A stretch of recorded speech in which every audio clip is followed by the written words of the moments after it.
Não apenas há indícios de que Donald Trump pode acabar figurando como testemunha no processo criminal contra James Comey, com base em suas próprias publicações, como também parece que suas declarações podem contribuir de forma significativa para a defesa de Comey.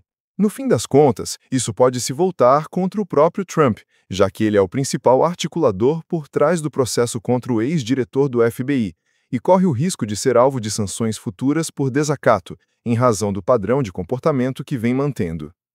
Esse tipo de conduta já foi duramente criticado por magistrados de diferentes instâncias, tanto democratas quanto republicanos, que classificaram como inaceitável a postura dos representantes de Trump em casos semelhantes. Para citar um exemplo recente, o juiz Royce Lamberth, indicado por Ronald Reagan em Washington, D.C., ao analisar um processo relacionado a Kari Lake, afirmou que, se tivesse diante de si uma situação de desacato com base na conduta da equipe de Trump, teria considerado os envolvidos culpados dessa infração. É importante frisar, trata-se de um juiz republicano nomeado ainda na era Reagan. Nesse contexto, Trump tem feito declarações que ultrapassam limites aceitáveis em um processo como este. Não se trata apenas de postagens em redes sociais. Ele também tem enviado e-mails para sua base de apoiadores solicitando doações. Ou seja, vai além do discurso público, transformando em uma estratégia de arrecadação de recursos, que muito provavelmente será levada em consideração nas petições e audiências em que a defesa de Comey sustenta a tese de acusação vingativa. Um exemplo. No dia anterior, às 12h31, Trump enviou um e-mail com o título Justiça na América, assinado como Eu sou Donald Trump. O conteúdo era um pedido de contribuições financeiras. Esse ponto é relevante porque, segundo decisões da Suprema Corte sobre imunidade absoluta presidencial, um dos elementos que poderiam caracterizar abuso da função executiva seria justamente o uso do cargo para arrecadação de fundos políticos. Ainda que essa imunidade tenha sido reconhecida em termos amplos pela Suprema Corte, a própria jurisprudência citada no julgamento mencionava que atividades como arrecadação de campanha estariam além da proteção. No e-mail, Trump escreveu: Um dos piores seres humanos a que este país já foi exposto é James Comey, o ex-chefe corrupto do FBI, indiciado por 2 crimes graves. Ele tem sido um desastre para a nossa nação por tanto tempo e agora, finalmente, começa a ser responsabilizado por seus atos contra os Estados Unidos. Na sequência, acrescentou que a esquerda radical imediatamente correu em defesa desse policial corrupto, atacando quem ousa criticá-lo. Diante disso, convocou 1 milhão dos principais apoiadores a se posicionarem publicamente ao seu lado, direcionando os leitores a um link de doações para seu comitê de arrecadação conjunta e outros grupos vinculados. Chama a atenção o fato de que Trump não se refere a supostos crimes, mas afirma categoricamente que Comey é um dos piores seres humanos e um policial corrupto que está sendo responsabilizado por seus crimes. Em determinado momento, chega a conversar com Penn Bond, pedindo sua avaliação sobre a legalidade desse tipo de divulgação, levantando a questão se não configuraria violação às regras de publicidade em processos judiciais. Diante disso, Harry Litman, do canal Talking Feds no YouTube e do podcast homônimo, analisou que Trump claramente se coloca como testemunha no caso. Para ele, qualquer manifestação desse tipo, apresentada como prova pela defesa de Comey, atenderia aos critérios de uma acusação de perseguição política. Ainda assim, Litman ressaltou que, além do impacto jurídico, esse tipo de atitude também pode ser considerado reprovável sob o ponto de vista ético. Segundo ele, é provável que a defesa de Comey peça ao tribunal a reafirmação das regras locais que proíbem esse tipo de comportamento. Porém, considerando o histórico, Trump dificilmente irá se conter. Na avaliação de Litman, o documento já reúne elementos suficientes para caracterizar uma defesa de acusação vingativa. O que ainda pode retardar uma decisão mais dura é o processo formal. O juiz Nachmanov, por exemplo, tende a primeiro emitir uma advertência severa antes de decidir por medidas mais pesadas. Ainda assim, já há indícios claros de violação das normas. A preocupação central recai sobre o impacto desse tipo de manifestação no júri. Imagine-se a cena. os jurados assistindo a um registro em que o ex-presidente dos Estados Unidos não apenas acusa alguém de crimes, mas o chama abertamente de canalha e afirma que deve ser punido. Um posicionamento desse nível seria altamente prejudicial, inadmissível em um julgamento justo e poderia comprometer toda a imparcialidade do processo. Ele está de fato tentando fazer exatamente o que as regras proíbem: influenciar e inflamar a percepção do júri. Não é a primeira vez que isso acontece, mesmo ocupando a posição de presidente. Assim, o juiz Nachmanoff provavelmente começará adotando medidas mais brandas, talvez consultando Penn Bond ou até mesmo o advogado da Casa Branca. Ainda assim, é evidente que Trump pode estar se colocando em uma situação complicada, o que tende a gerar atrito com o magistrado. Em segundo lugar, surge a questão: estamos diante de uma acusação seletiva? Tecnicamente, acredito que seja mais adequada a expressão acusação seletiva do que acusação vingativa. As duas categorias costumam ser associadas, mas possuem diferenças.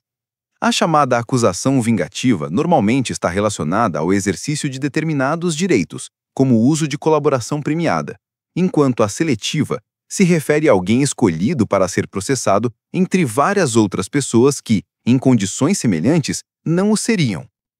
É importante destacar que esse tipo de alegação não costuma ter relação com fatores aleatórios do Congresso e, por questões legais, não poderia ser usado com base em características protegidas pela Constituição, como raça ou religião. Ainda assim, há quem defenda que quando a motivação é de represália, em resposta ao exercício da liberdade de expressão garantida pela primeira emenda, esse argumento poderia ser aceito. Esse tipo de moção, no entanto, é notoriamente difícil de sustentar e vencer. A acusação tende a contra-argumentar que não há paralelos claros, afirmando, por exemplo, que a situação é única pelo fato de envolver um ex-diretor do FBI, o que justificaria o processo. Também podem alegar que as declarações de Trump, embora inflamadas, não influenciaram a decisão em si. Nesse ponto, caberá a Nachmanoff avaliar os fatos e chegar a uma conclusão. Com isso, Trump continua, a cada dia, fornecendo mais material que reforça o argumento de que este é um dos casos mais fortes de acusação seletiva já apresentados. Além disso, ele tem plena consciência do que está fazendo. Vale lembrar que foi repreendido em várias ocasiões anteriores e que atacar publicamente um réu já indiciado é considerado impróprio. Ao mesmo tempo, indiciar alguém sem provas suficientes também é questionável. No caso específico de Comey, Trump tem atuado como uma espécie de força de impacto, movendo-se de forma contrária às normas constitucionais. Outro ponto a considerar é a decisão recente sobre imunidade presidencial. Mesmo com os argumentos levantados, há diversas razões pelas quais não seria necessário acusar formalmente Trump para que medidas restritivas fossem aplicadas contra ele. O processo tem fragilidades em vários aspectos, mas, se houver insistência em novas declarações, o juiz pode decidir arquivar determinados pontos como forma de controle processual. Essa é uma prerrogativa que já foi exercida em instâncias distritais, ainda que, em muitos casos, tribunais superiores ou até a Suprema Corte tenham depois revisto a decisão. É importante notar que a gestão do caso está sob responsabilidade do Tribunal Distrital. Permitir que essa instância conduza o julgamento é visto como fundamental, e qualquer intervenção precoce de tribunais superiores poderia ser considerada excessiva. Dessa forma, Nachmanoff tende a adotar um caminho progressivo. Primeiro, advertências. Depois, medidas mais rígidas, se necessário, evitando aplicar de imediato a sanção por desacato. Em resumo, sim, o comportamento de Trump pode colocar em risco a acusação, aumentar as chances de ele ser chamado como testemunha e até abrir caminho para sanções pessoais contra ele. Paralelamente, foi divulgada a primeira entrevista exclusiva com Andrew McCabe. Em uma conversa de 45 minutos com Alison Gill, McCabe abordou diversos pontos relacionados ao caso. Ele afirmou que, caso a equipe de Trump esteja esperando que confirme ter sido autorizado por James Comey a realizar determinados vazamentos, essa expectativa está equivocada. Não precisei da autorização de Comey. Eu mesmo fiz. Eu mesmo autorizei. Essa declaração leva a crer que talvez o funcionário do Departamento de Justiça, Richmond, tenha sido a terceira pessoa citada na acusação. O que já se sabe é que Eric Siebert teria conversado com Richmond e o entrevistado para avaliar se poderia ser uma testemunha relevante, já que Andrew McCabe não contribuiria para a sustentação do caso. Após esse contato com Richmond, os principais promotores da Virgínia se pronunciaram antes de serem afastados por Trump, afirmando que não havia caso consistente a ser seguido. Até o momento, Richmond não se manifestou publicamente. Assim, a menos que surja alguma testemunha inesperada e decisiva, ou que se cogite a possibilidade de alguém como Ted Cruz falar com base em informações de segunda mão, o processo permanece sem esse suporte. Nesse contexto, cabe uma reflexão pessoal. Como jovem advogado, vivi uma experiência de aprendizado importante. No início da minha carreira, não compreendia totalmente o peso da minha assinatura em um processo e o impacto que isso tinha. Havia uma certa imaturidade e, de certo modo, um deslumbramento. Quando meu nome aparecia em um caso de grande repercussão, sentia que havia um certo prestígio que gerava manchetes e atraía a atenção da imprensa. Isso, por um instante, parecia um reconhecimento pessoal. Com o passar do tempo, já como advogado mais experiente, percebi que as manchetes são passageiras, duram 1 ou 2 dias, e que o que realmente importa é a sustentação do caso, em si, seja atuando na acusação, na defesa ou como promotor. É nesse ponto que está a diferença. Você pode conquistar destaque, mas no fim, é preciso apresentar provas e evidências concretas. Trump, historicamente, sempre valorizou esse estilo de atuar por meio de números grandiosos ou declarações de impacto do tipo 100 bilhões, 50 bilhões. Esse método chama a atenção e garante espaço nos noticiários, mas a etapa seguinte, a de comprovar os fatos, é que realmente define os rumos. E, nesse caso, parece que esse entendimento ainda não foi plenamente assimilado. Seguindo para as considerações finais, o ponto sobre reputação é relevante. É preciso lembrar que a trajetória é longa e nem sempre os que se destacam momentaneamente conseguem manter essa imagem a longo prazo. Muitas vezes, acabam perdendo credibilidade mais rápido do que imaginavam. Sobre o Richmond, o que se observa é uma situação confusa. Uma das linhas de defesa pode ser a de que as declarações atribuídas a ele ou relacionadas ao senador Cruz são tão imprecisas que não permitem sequer determinar o que é verdadeiro ou não.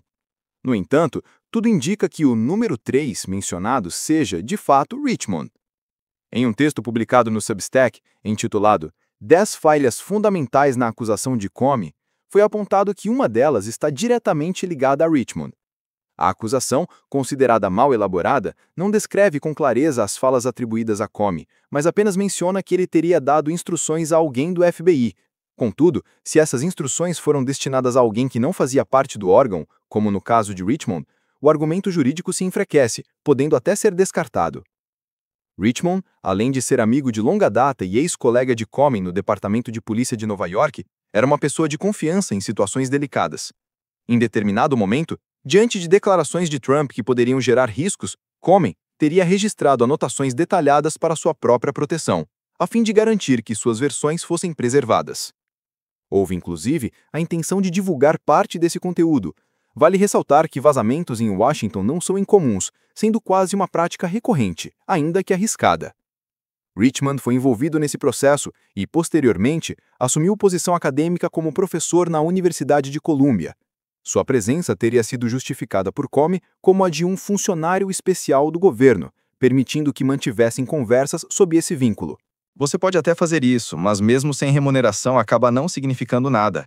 E isso já levanta uma questão. Ele estava de fato listado no quadro do FBI como deveria? A nomeação dele terminou em 2016 e, por razões burocráticas, foi enviado a ele um novo documento para assinatura, a fim de permanecer na função. Aparentemente, ele nunca chegou a assinar. Assim, seu nome constava lá, mas sim a formalização. Em outras palavras, pode muito bem ser que, no momento em que os fatos ocorreram, ele, tecnicamente, nem sequer estivesse oficialmente no FBI. Essa é apenas uma das várias formas pelas quais o processo poderia desmoronar rapidamente. E é importante que os ouvintes compreendam essa possibilidade. Continuaremos atualizando cada passo desse percurso. Não se trata apenas de um caso frágil. Parece não haver consistência alguma. O que chama ainda mais atenção, Harry, é o que exatamente Lindsay Hooligan, que jamais havia atuado perante um grande júri, teria dito naquele contexto. A defesa terá acesso à transcrição das sessões. Será que ela apresentou algo consistente? Existe uma obrigação para qualquer promotor, ainda que ela nunca tenha exercido essa função, de não ocultar provas que possam inocentar o acusado diante de um júri. Portanto, se havia informações relevantes, como a fala de Andy McCabe de que jamais houve autorização ou a referência a Richmond, elas não poderiam ser omitidas. Se o grande júri recebeu apenas uma versão unilateral baseada em rumores envolvendo Ted Cruz e comentários de um agente do FBI, é compreensível que tenham seguido para a acusação. Porém, se havia dados que contrariavam essa narrativa e não foram apresentados, isso poderá se tornar um ponto central em futuras audiências. Nesse cenário, qualquer agente chamado terá que responder: você sabia disso? Recebeu essas informações? Estava no arquivo? Isso teria mudado sua percepção? O mais provável é que o julgamento revele esse embate. Vale lembrar também que Halligan estava numa situação delicada. Não queria comprometer sua licença, mas sabia da pressão de Trump para trazer um resultado. Isso a colocou em posição difícil. Imaginem alguém sem experiência em um gabinete de promotoria, sendo colocado diante de 23 pessoas para sustentar uma acusação de grande repercussão em poucos minutos. A pressão e a exposição eram enormes. Por isso, há razões para acreditar, como vice bem, que quando a transcrição vier à tona, a atuação dela possa ser vista de forma negativa. Nos últimos dias, ela acabou se alinhando ao lado menos favorável da questão. Não dá para responsabilizá-la totalmente, já que faltava experiência, mas o resultado pode ser bastante constrangedor. Se isso se confirmar, o juiz federal poderá resolver a questão rapidamente.